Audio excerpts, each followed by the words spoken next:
Welcome back to the Geek Central Podcast, the Halloween special. Of course, this is recorded, 21 days before Halloween. So we can't predict the future, so we won't be giving you any news this week, but we're going to be giving you some nice old frights and hopefully 4 good stories from all our members that are here. Speaking of the members, let's introduce them. We have Reuben here. Hey, what's up, guys? And we have Nye as well. Hello, gamers. And Reuben was... Oh, sorry. If interruption going on, boys. Reuben hasn't been in an episode yet, but hopefully he'll be in the 4th one. That'll be... it'll be releasing on...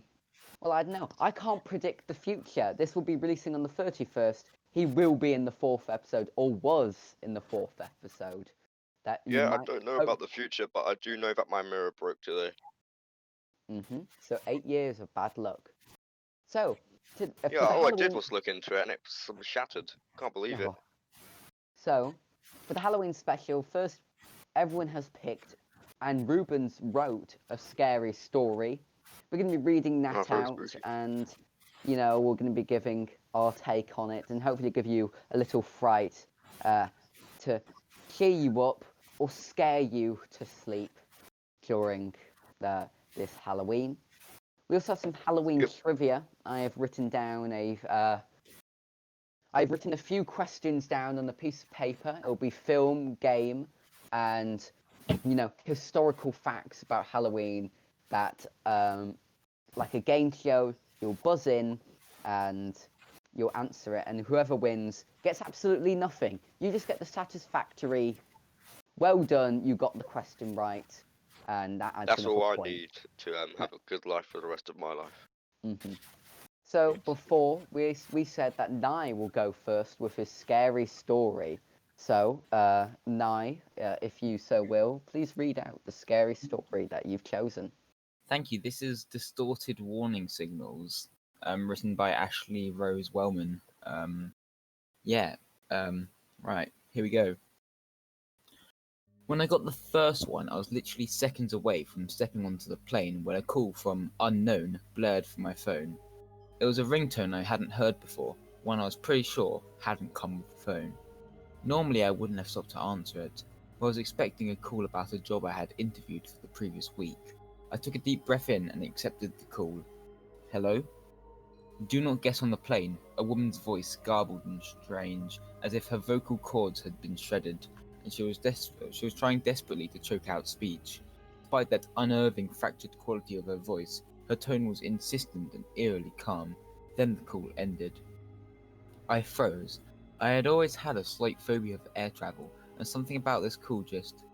There was no way I was about to get on a 7-hour flight now. I turned around and headed toward the food court. I'd just get on another flight later in the afternoon, I figured.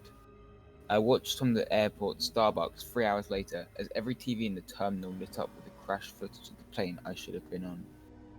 No survivors, not a single one. I tried to trace the call, so did the police, but there was nothing to trace. There was no evidence my phone had ever reached a call around that time.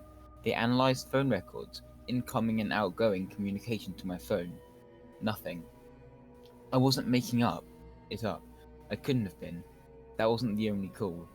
Throughout the years, there were few and far between, but always right, and I always listened. Do not go on that blind date tonight. 5 months later, my would-be date was convicted of killing 4 women, all with my hair colour and build. Found them in a shallow grave about 200 feet from the diner he offered to take me to. Do not drive to the concert tonight. 18-wheeler lost control and ploughed into a line of cars. Every driver crushed, every driver killed. In the stretch of freeway I would have been driving down. No matter if I got a new phone, if I moved across the country, the calls would still come. I could almost feel the presence of whatever it was, whatever it is, watching over me. I imagined being at the bottom of the freezing ocean, still strapped into my coach section plane seat, or being in that mass grave across from the diner, watching an 18-wheeler skidding towards my car, knowing death was imminent, and I'd get this tightness in my chest. I'd think about how thin that line was, how close I'd gotten. If I hadn't had a job interview I was waiting to hear back from, I would have never listened to that first call, and that would be it for me. It always felt like something was coming for me, but there was always this fractured, warped voice with these calls that never seemed to exist after I heard them, self-destructing warning signals rotting away before my eyes, and I was alive. I had a bad feeling about this cruise. I'd planned it as a girls' week out with some of my old friends from college, and was looking forward to a week in the tropics in the dead of winter. But part of me could almost sense that the call was coming.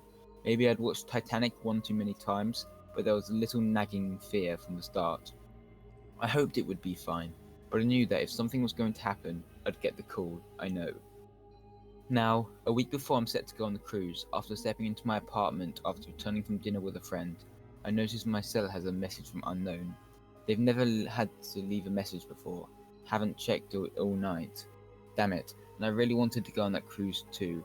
Ah well, not worth whatever horrific fate awaiting me in the cool dark ocean. I clicked play message and feel my stomach drop as I listened to the voice, sounding horrifically distorted as if it emanates from a throat slashed to ribbons, crackling with more urgency than ever before. I look around my apartment as the voice on the phone repeats the same phrase over and over again. Do not come home after dinner tonight. Do not come home after dinner tonight. Do not come home after dinner tonight. That was great. I really enjoyed that. I got shivers. Honestly, I got goosebumps. I don't know if it's because it's freezing outside or that was such a spooky story. And I hoped all of you who are listening enjoyed it too, as I know I did. Reuben, how did you enjoy it? Did you enjoy it? Yep, I think it was a good scary story. Yeah, it was definitely a good one. Congratulations to whoever wrote it. But the thing is, why would she be so bothered about like a phone call warning her from dying? You might die. What be? It's a pretty simple answer. Okay. Okay. I'll go next Oh, because really? I have two stories to read out. One is our editor George's, but I'll read my entry for this list, called "The Back Rooms," and is only a short one. Oh, very scary. There is no writer for this one. It was inspired by a post from the X board on 4chan back in 2011. Here we are. It was approximately 12:15 when I entered the Johnson County Community Health Clinic. I was there for an appointment I had set up weeks ago, just a routine checkup. It wasn't a new place for me. Been there a couple of times before. However, the place had an old nostalgic feel to it. So there was a location from my childhood or something. They could never pinpoint exactly what this feeling was or where it came from. As I walked in, an overwhelming feeling of deja vu swept over me. The hum of the flickering fluorescent lights, the black tile flooring, the muted beige paint that coloured the walls. I noticed there was a TV mounted in the corner, a small flat screen that was playing a short PowerPoint slideshow on a loop of ads and events that were being held by the clinic or in the town in the area. I passed the empty waiting area, a small area of the main rooms with magazines, children's playthings, and blue cushioned chairs. I approached the woman at the front desk. She was sitting in a bluish-grey office chair and looking straight at the same Windows XP desktop it had since 2008. A signing sheet on the counter in front of me. I have an appointment with Dr. Penbins, I asked. What time, love? 12:30, I replied. She began typing something into her keyboard. Oh, yes, she responded. Gary Johnston? Yes, I'll tell the doctor. Please, fill this out. She handed me a clipboard which held a simple fill-out form. I walked back to the waiting area, took a seat and began to fill out the form. I was done filling in my information when I slumped back in my chair. I hadn't got much sleep the night prior and I was exhausted. As I slumped back, I noticed something very peculiar. My head never hit the ball. In fact, it felt like it went in. I got up, quite frightened, and looked at the wall. Nothing. A single hole or a dent had been made in the wall by my head. So I reached, touched it, and my fingers went through it. I was in shock. What the hell was that? I thought as I reached to touch the wall again, only to find my fingers clip through once more. Then I suddenly lost my balance, tripped, and fell directly through the wall. I face first on some dirty tan carpeting upon getting back up. Noticed I was in a completely different room. Well, not really a room per se, more so a set of rooms. All connected by openings. The walls were covered in gross tan patterned wallpaper, was also an overwhelming stench of moist carpet. I turned back around and tried to put my hand through the wall. Didn't go through. Okay. What the I muttered. I looked back into the room. There were no windows, no doors, nothing on the walls, other than that disgusting wallpaper, of course.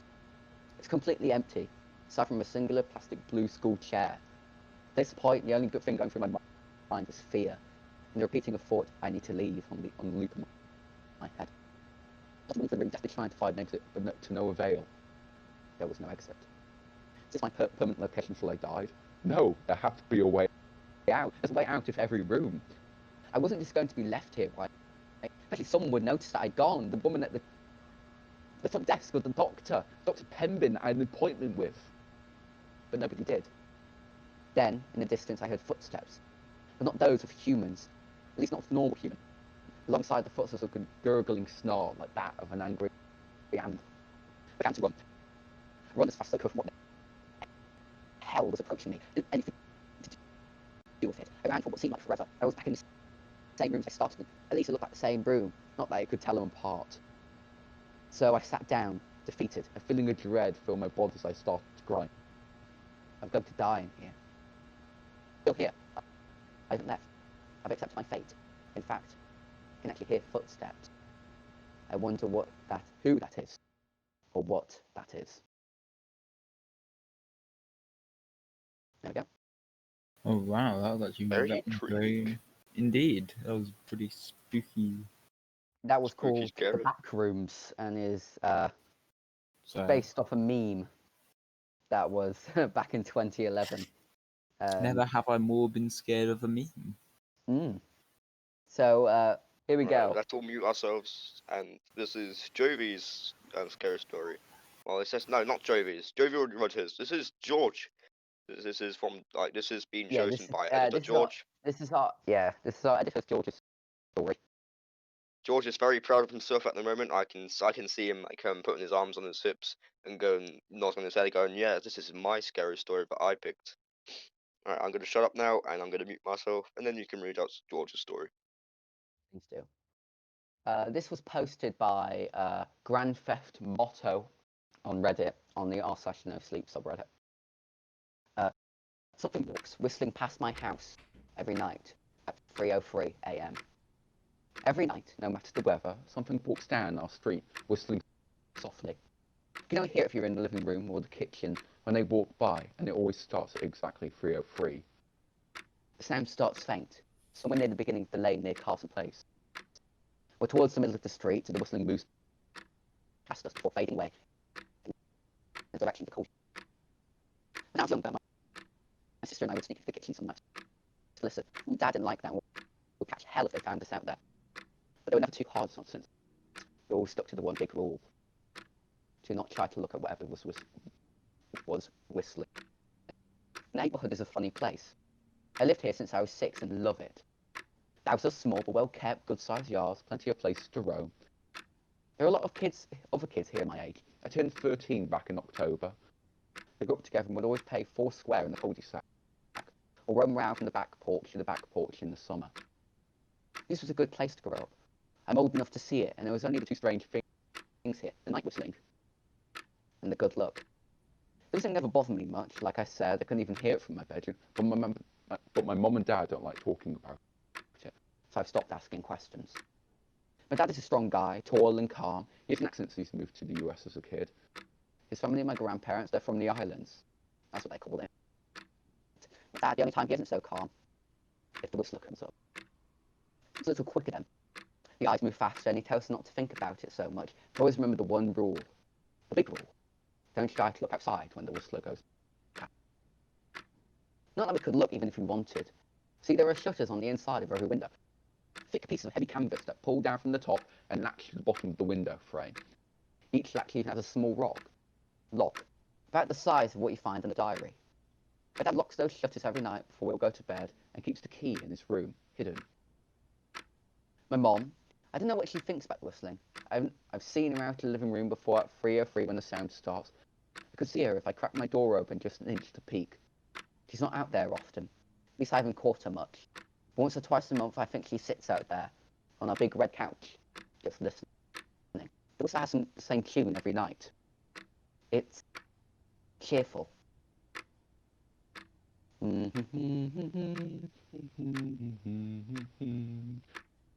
how I said there are two odd things about where I live? Well, besides our night whistler, everything in my neighbourhood is really lucky. It's hard to explain, and Dad doesn't like talking about this part much either. But good things just seem to happen to people around here a lot. Usually it's small things, not like winning the lottery, but like winning a radio contest or getting an unexpected promotion at work. Finding some arrowheads buried in the yard. You know, the authentic kind. The weather's pretty good, and there's no crime, and everybody's gone bloom extra bright in the fall. A million little blessings I've heard my mum say about living here. But the main reason we stay here, why I moved here in the first place, is my sister Nola. She was born very sick, something with her lungs. We couldn't even bring her home when she was born, only visit her in hospital. She was so small, I remember, so fragile, small even compared to the other babies. A machine had to breathe for her. We moved into our house here to be close to the hospital. As soon as we moved here, Nola's started to get better. Folks couldn't figure it out. They took it up to whether they were doing, but all they could tell, they were confused. My parents knew, even I knew, Nola getting better was just another one of the million little blessings we got for a living in our neighbourhood. So that's why we stayed even after we found out that. For every small miracle that happens every day, now and then, some bad things happen. But they only happen if you look at the whistler. See, our neighbourhood, there's a welcoming committee. They show up macaroni casserole gift basket in the manila folder whenever someone new moves in. They're very friendly. 4 people showed up and moved in 7 years ago. The committee made small talk, gave me a Snickers bar, and took turns holding Nola. It was her first week out of the hospital, so they were extra careful.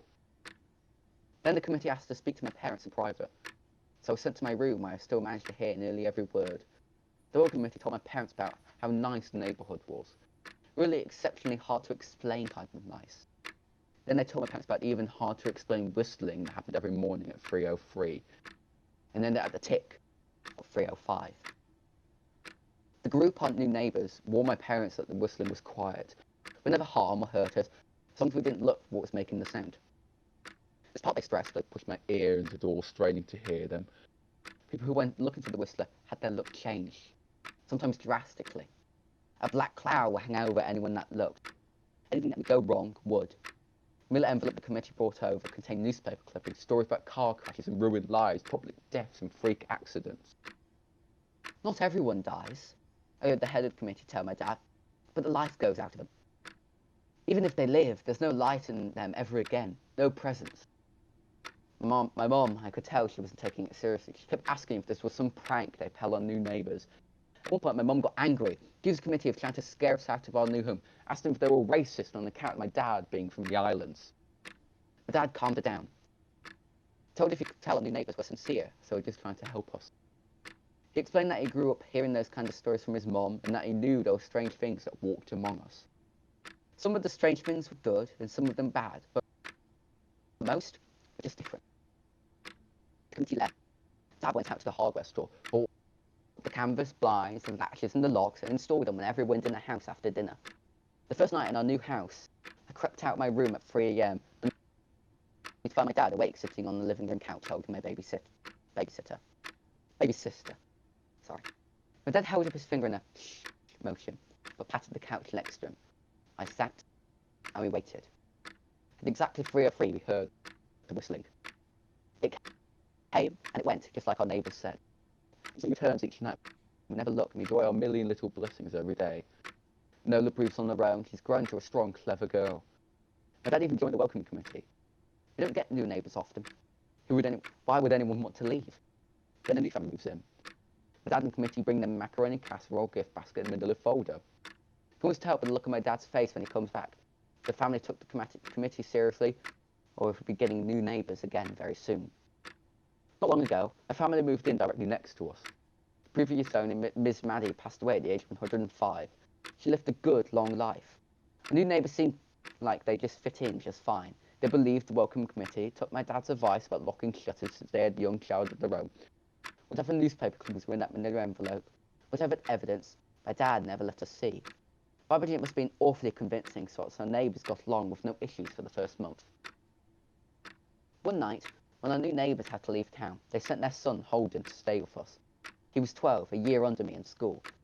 I didn't know him well for the night, but as soon as his parents dropped him off after dinner, I could tell it was going to be a bad time. Do you know who was always out there whistling every night?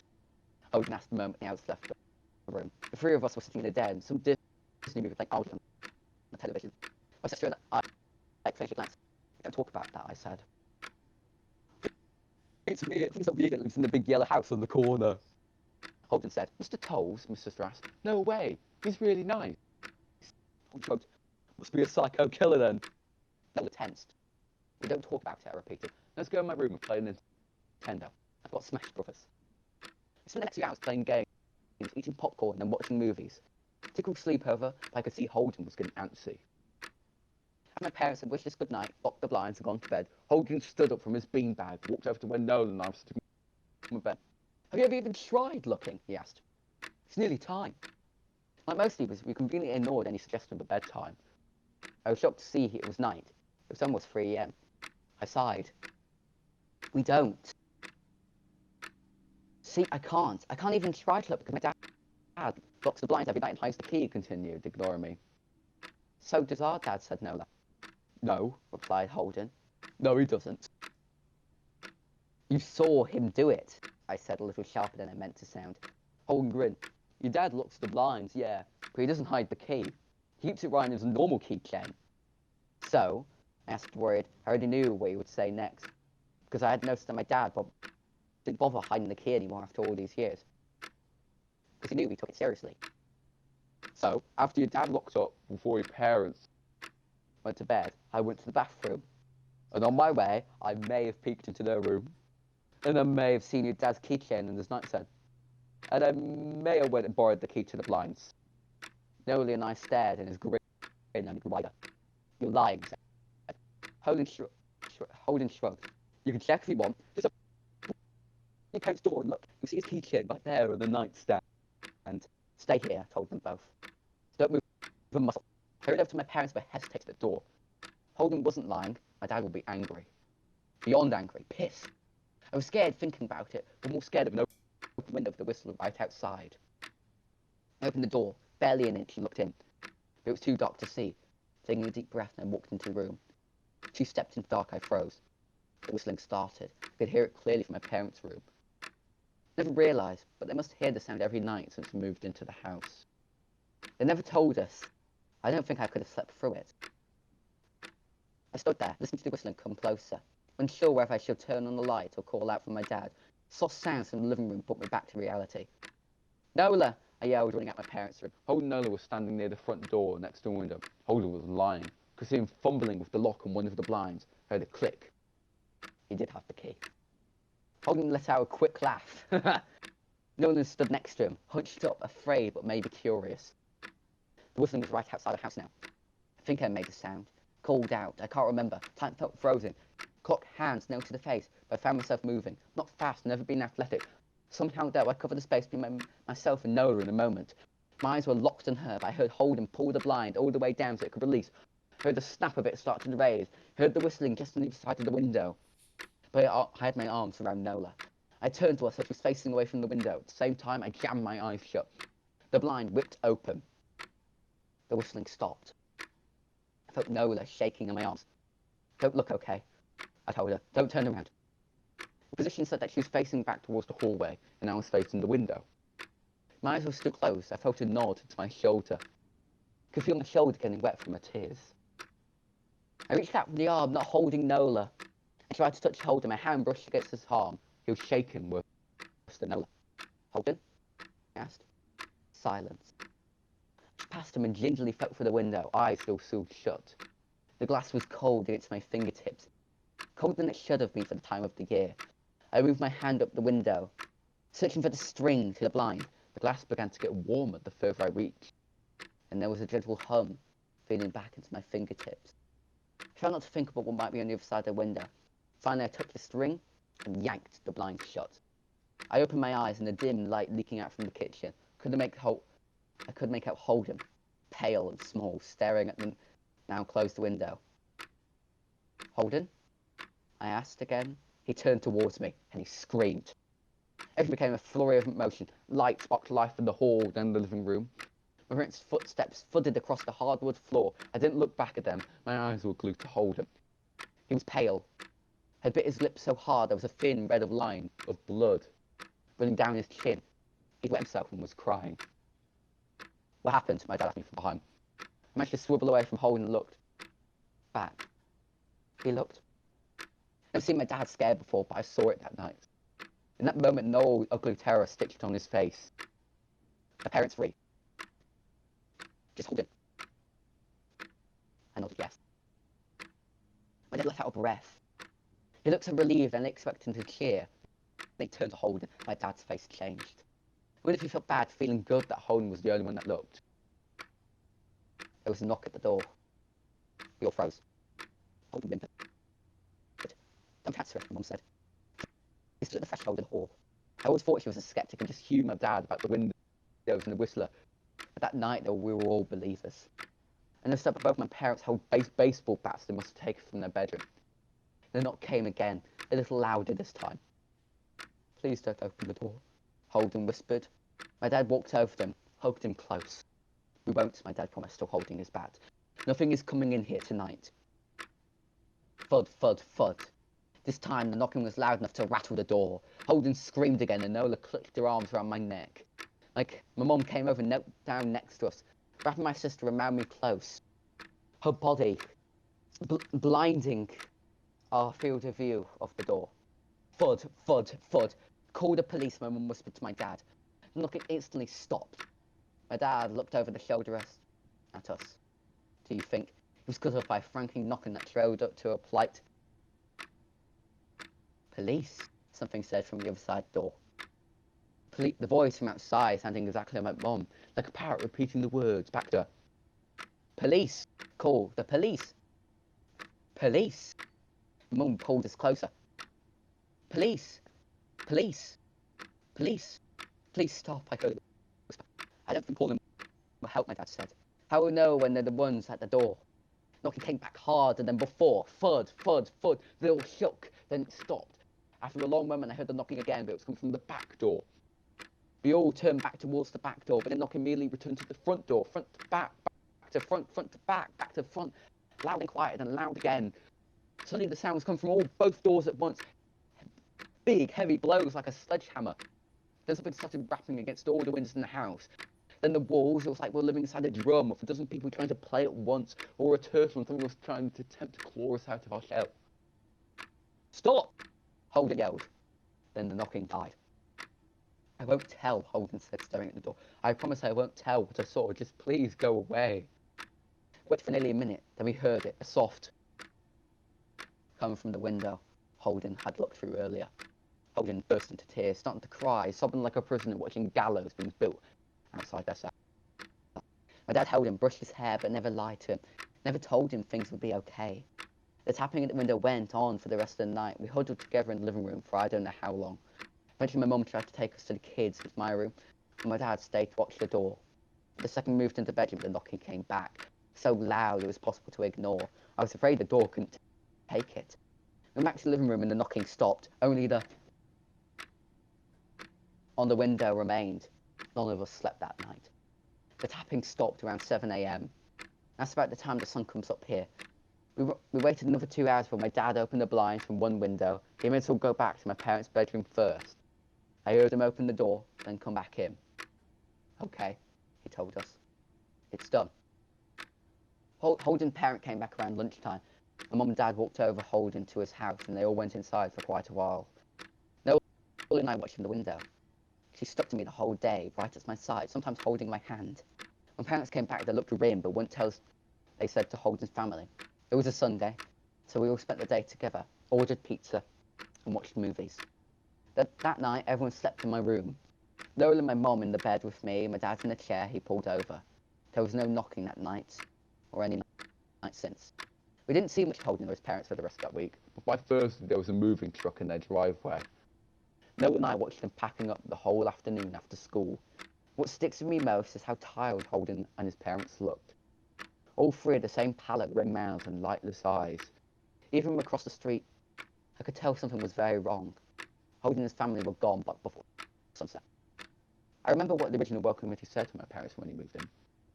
Not everyone who looks at the whistler dies, but even those that have lived have the light go out of them, and the rest of their lives are full of misfortune, a million little tragedies. I think Holden's parent must have looked, either to confront him, or if they didn't believe, or share the burden if they did. I watched Nola some days, happy, young, and alive. I wonder if I'd been slower, if she looked out the window that night.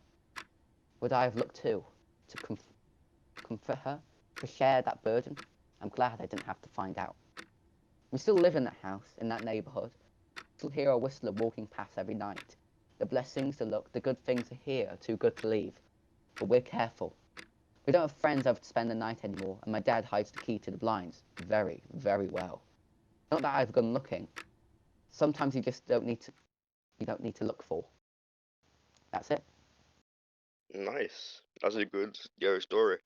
I've got like a butterfly feeling in my stomach. I can't tell if that's from the story or from the coffee I just drank.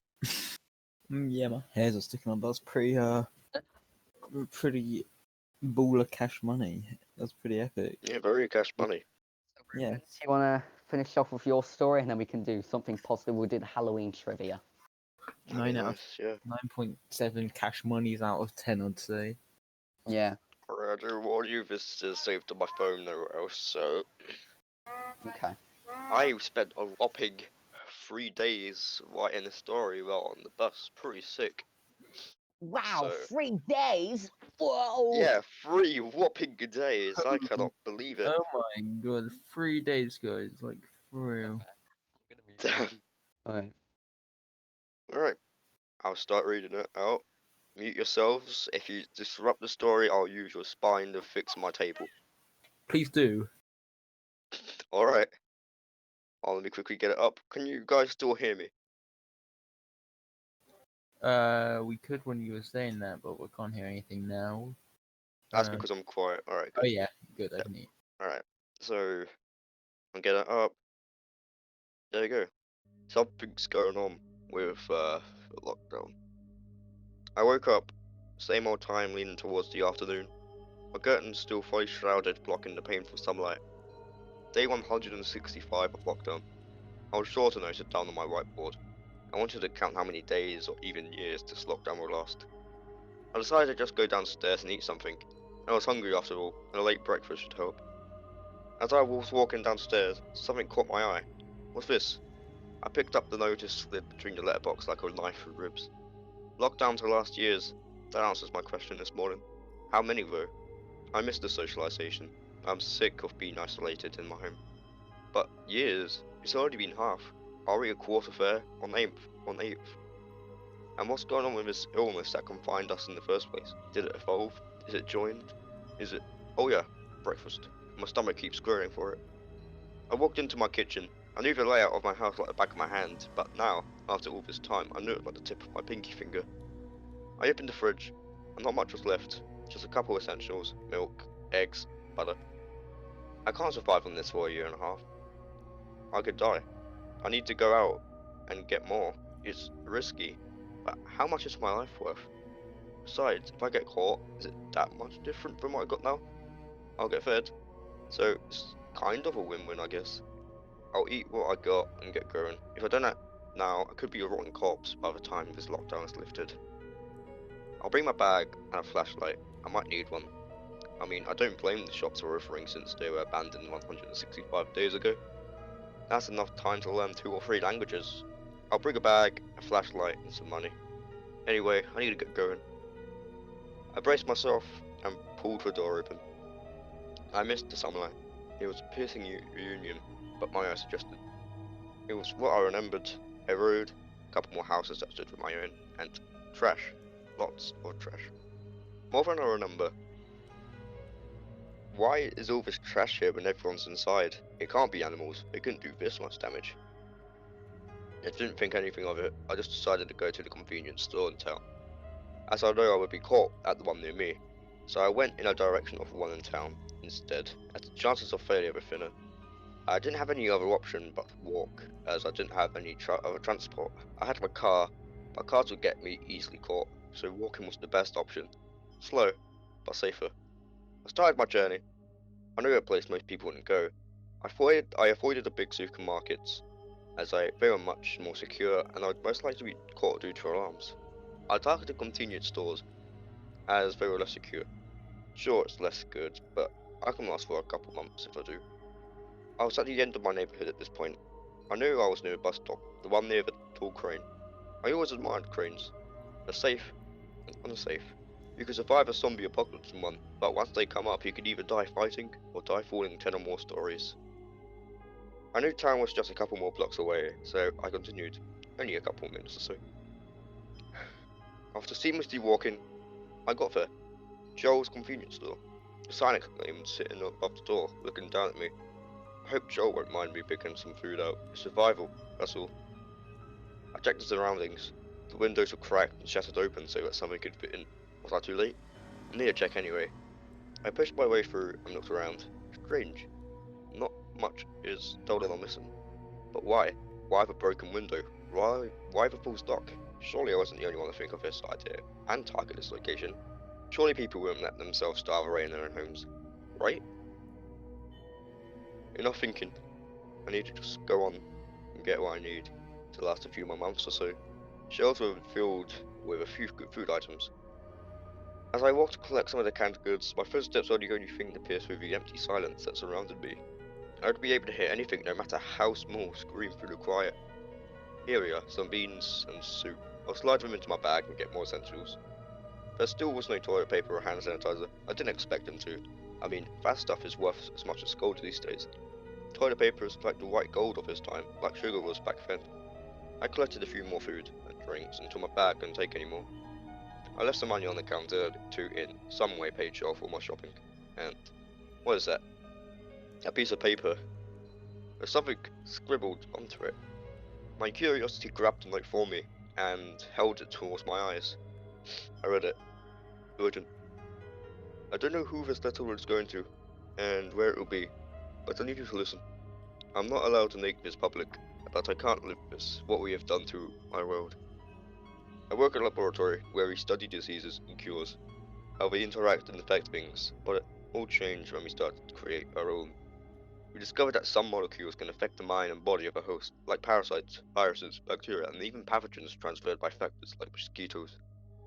The molecules in the pathogen aren't strong enough to carry out the job of changing the body of a host, but we foolishly enhanced it. We tested one on a monkey. We gave it the disease and it worked. The monkey transformed into this ghoulish creature. Its bones grew to claws, but it no longer had control, and it spread too. Another monkey got infected by means we didn't do ourselves. I regret that decision. It got one of my colleagues infected, and of course, as viruses do, it spread through the lab. I escaped and currently have no symptoms. But we didn't have one of the diseases, we had more. A fungus, a parasite, a bacteria, and a couple more. They broke loose. I have doomed the world, I'm sorry for it. One more thing, the fungus one is special. It attracts the host to places that have a lot of waste.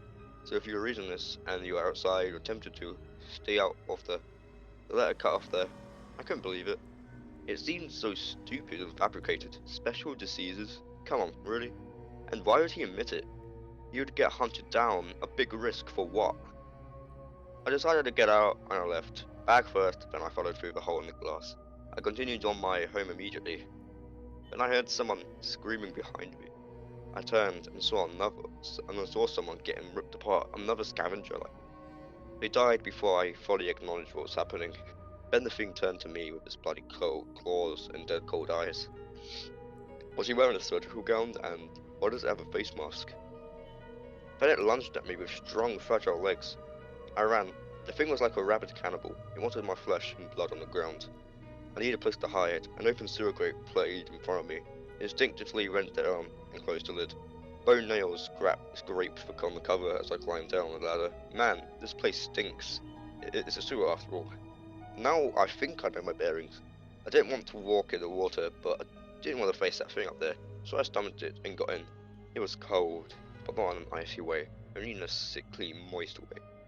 Now if I walk straight ahead, I should get far enough away from that thing and get back home, where I'm safe. No wonder the extended lockdown. Those things could tear you apart with Dear God, what is that? Loud splashing broke through my thoughts. It was something else. I know it's there, and I'm sure as hell it hears me too. I can see its grotesque appearance too. It He looks like a man wearing nothing, but his skin looks like a suit of stretched, six-colored flesh. His hands and feet are sized way out of proportion. His fingernails and toenails look they were cracked out of their sockets and replaced by swarms of boils and pus. His body was bloated. His head looked like normal, but emerged atop a mountain of blubber full of boils. It saw me. His hands would have no trouble reaching me. I tried to get away, but he caught up and his heavy hands bludgeoned against my back, cracking bones. But that's all I remember. I guess adrenaline broke out and I got out and bolted back home. A nasty gash on my back is the only thing to remind me of the dangers. My food was crushed, but most survived. I'm eating some soup right now. But as I'm sitting here late in the night, I'm thinking to myself, why are my hands grown, and why do I have an urge to return to the sewers? Yeah, that's it. Damn, that was pretty cash money. That was Oh, sick, thanks. actually, yeah. It was a very good one, especially for if you made it by yourself, right? Made it Yeah, I did. yourself. That's really. Don't know if really it could, I don't know, I might post it to like the r/no sleep if people wanted to read it themselves. Yeah, I thought that was very good. So Well, Good idea. thanks. that was pretty cash All right. money. We're gonna move on to something more fun now. And speaking of fun, we're gonna do some trivia. So Oh, wow! Fantastic! I'll read out some trivia, and we're gonna treat it like a game show. So, Alright. so buzz in if you know the answer. Say your name, as I won't be able to see who talks because I'm reading the trivia. Just read out your name. All right. Well, like your username or just your name? Name. Alright, I'm just gonna say glop. Yeah, my buzzer noise is just glop. I'm gonna be fatang fatang. Okay. Fatang. Here we I'm are. glop. Okay. How did the Cue in for game show music. Drum how did the roll. prop department? Lights. How did the prop department make the classical Michael Myers mask? Glop. They painted a Captain Kirk mask. No, was it? Crap. Was it Spock or Captain Kirk? They painted a Captain Kirk mask white and dyed their hair ginger. Is that your final answer? Yes. That is correct. 1 point. Oh wow! What do I win? Nothing. Really. Oh, True or fantastic! false? Among other things, young trick-or-treaters often find razor blades and apples and pins in their candy bars and their Halloween loot. True or false? Glop. True. Unfortunately, there are some sick people who do that in real life. It is true. Fortunately. That's another point. But dang it. Boy, nah, you suck at this. I know. Halloween movies aren't my forte. I mean, I know some of them. I know some facts about them, but anyway, let's keep going. Oh. The Nightmare Before Christmas. Sorry? What's the I'm question? sorry, what? Who directed The Nightmare Before Christmas? No, glop. Tim Burton. Tim Burton's Nightmare Before Christmas. Tim Burton. Actually, Tim Burton wrote it. That's incorrect. Oh, he wrote it, what? not directed it. Yeah, did he? Oh. Well, in that case, glop. I know. I don't know the answer. Okay. I directed it. I directed it. It was Henry Selick. I have no idea who that is. No, I mean, yeah. Okay. Pumpkins can be orange, white, green, or what other colour? Glop. Purple. True. Incorrect. Oh, crap. Nye. I would say red. Incorrect. The answer was Glop. blue. Blue? Blue. Yes. How? Purple makes more sense. In the Texas Chainsaw Massacre, how many people are killed with a chainsaw? I'm not looking for a precise number. Give me a ballpark figure. In the original, or in the original? I'm gonna glop. I'm gonna guess 2. Yeah, I'm gonna say around. 2. Yeah. Okay, and Nye, what are you gonna say? I would say around 4. There's not that many. 4. Reuben is closest. Actually, 1. 1 person is killed with a chainsaw. Killed. Yeah.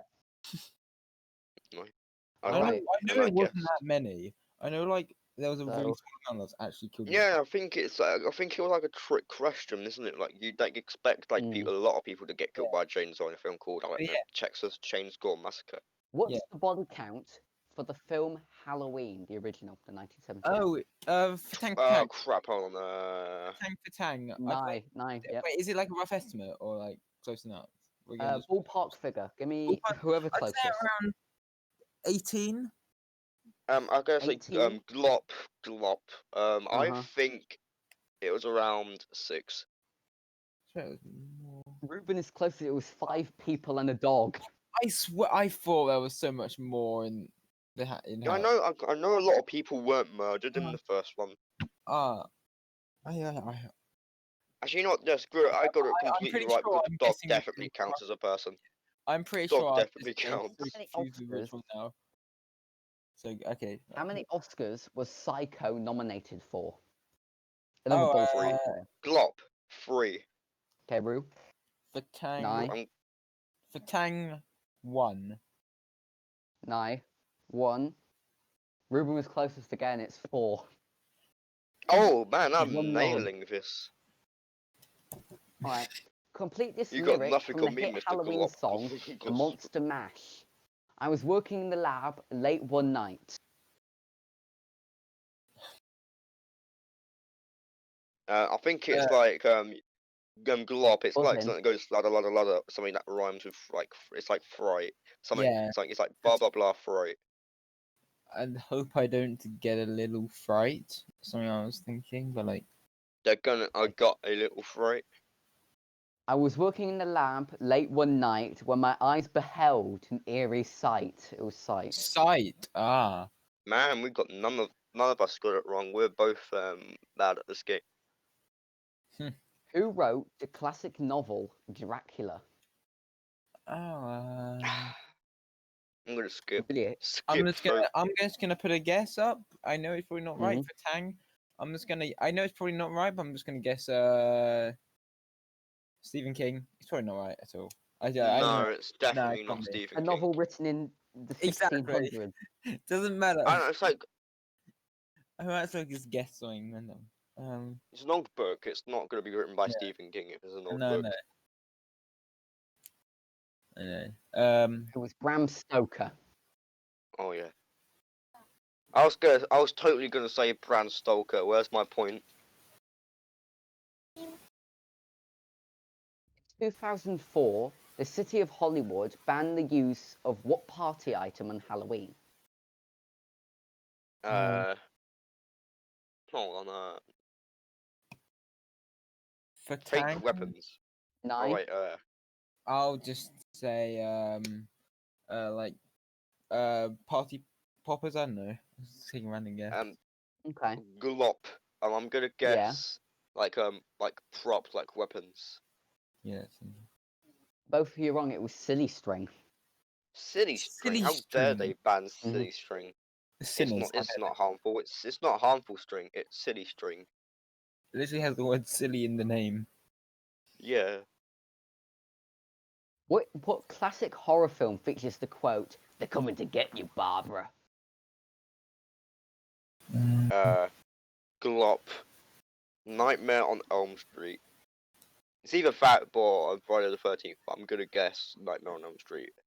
For Okay, Tang, nice. I'll just guess Friday. Friday the 13th. Then I guess. I mean, it's Psycho. one of them. Reuben got close because it does have night in it. It's Night of the Living Dead. Oh yes, I remember that. Yeah. It's got like, is it Which the horror new movie one or is it the icon old one? has the highest on-screen body count? Sorry. I'll give you a bonus point if you Hang can on. get. What did you say? Which horror movie icon has the highest on-screen body count? I'll give you a bonus point if you can give me a ballpark figure. All right. Okay. Glop. Jason Yeah. Voorhees, Jason X. Wait. Did it have to be specific film, or like is it? And Like you get overall? bonus points if it is a specific No. film. No, he's I a mean, ballpark. The Like, character. sorry. The character. I mean, I'd say Michael. you get bonus Myers. points if you guess the film. Well, that Slot. has the highest body count. Michael Myers. I'm just gonna say Halloween 2018. Even though Halloween 2018 had the world record for the highest body count ever, it actually was Jason Voorhees from the Friday the 13th series, and was Jason Voorhees Ghost of Manhattan that has the highest body count. Oh yeah, I did get it right then. I just didn't get the film. I thought it was Jason X because I think he I crafted the blame entire you. I don't ship right, think right? anyone likes. No, can't say I blame you. Nobody. I don't even know anyone who likes Ghost of Manhattan. How do pumpkins grow? Oh, they go in Fatang. What is it like? So Glop. they're grown by seeds. I'm pretty sure, but you like in like patches. Glop. I'm gonna be very specific with this one. Glop. You plant a seed, and they grow from the ground like a root. I think it's like a root plant. I'll give Reuben that. They grow on vines. Oh yeah. Is a pumpkin a fruit or a vegetable? Fatang. Okay. Glop. It's definitely a fruit because it has seeds. Fatang, I Nye, said. Nye. Is it? I'd Yeah, like. Nye got that. Is it a fruit? It is a fruit. Yes, it is fruit. Hey, I get the point. If vegetables don't have seeds in it, like but fruit do. So when you Vegetables have cut an seeds, apple yeah. open, it has seeds. But if you cut open a carrot, it doesn't. That's how you can tell. There's a fruit or vegetable. A little lesson. What do for people everyone. bob for on Halloween? Glop. Apples. Reuben. Apples. Well done. So what was it? Oh yeah. Okay. Right. All right. Final 3 questions here. Double points. Oh boy. Whoa. Who wrote the novel Frankenstein? Oh, Fatang. Yeah. Oh, Yes. her name. It was Mary something. Mary I need Shelley. a last Mary name. Shelley. Well done, Oh Nye. wait, Glop. Yes! Glop. The person who wrote Frankenstein wrote Frankenstein. Yeah, you're welcome. Mad place gets the point right. I thought it was Mary Shelley, but I wasn't sure if it was According like to a Shelley or... superstition, a person born on Halloween has what particular ability? Oh, Night vision. Night vision? Actually, wait, no, Nye? that's 2. Is it Fatang night vision? vampirism. Yeah, better sight. Better I don't sight. know. No, it's the ability to see and talk to spirits. Ah. Oh yeah, I should have guessed that one. It makes some sense than what you. Yeah. I don't know why I guess vampirism. Wait, you guessed vampirism? The Yeah. heck? My one was more logical. Better eyesight in the dark. That was more logical than vampirism. Okay, yeah. Which Was it a phobia? direct attack? Who the hell puts vampirism? Which phobia means you have an intense fear of Halloween? Pardon? Wait, what? Which phobia means you have an intense fear of Halloween? Glop. I'll give you 6. Hallophobia, Nye. Why should I work with that? I feel like I've been Nye, told do you it. want to have a little guess? I've been told it once, like last year. I'll give you 6 points if you can get it exactly, but only 2 if you get like around. What? Oh god, I could lose as well if you get the 6 points. Yeah.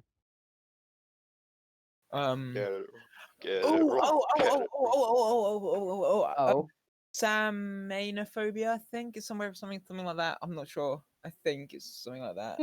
Why did it take you so long to answer the question? Because I was just trying to remember it. It's been like 5 years. I was like, my mum told me it like last year while watching Samhaniophobia. Samhaniophobia. Is How that many points does he get? Is it actually that? Is that a final answer? I'm just gonna say yes. You're going with that one. Okay, yes. 6 points to Nye. God's sake! No! Well done, Nye wins. I remember my mum talking about it during we were watching It last year, which I found really funny. And she brought it up and was like, and sorry. It is official, I am now the best person when it comes to Halloween trivia. Because I got 1 question right. I got more questions right, Well though. done. He just got lucky on that 6 bonus That points. means I change your nickname on Discord. Oh no, I can't. 1 sec. Where is it? Change I think you have to nickname. change the role, alright? You just change the role. Yeah, I got it. I am the Samanophobia. So it's We first talk you in like Congratulations! Roll the end credit music for game show end credit music. Roll the credits. We have Nye who run. Nye, do you want to know what you win? what do I win? Utter disappointment. I can't win that. I already have that. My parents. That's what my parents think of me already. Alright, fine. Double the amount of utter disappointment. Yes. there you go. Halloween quiz winner 2020. Well done.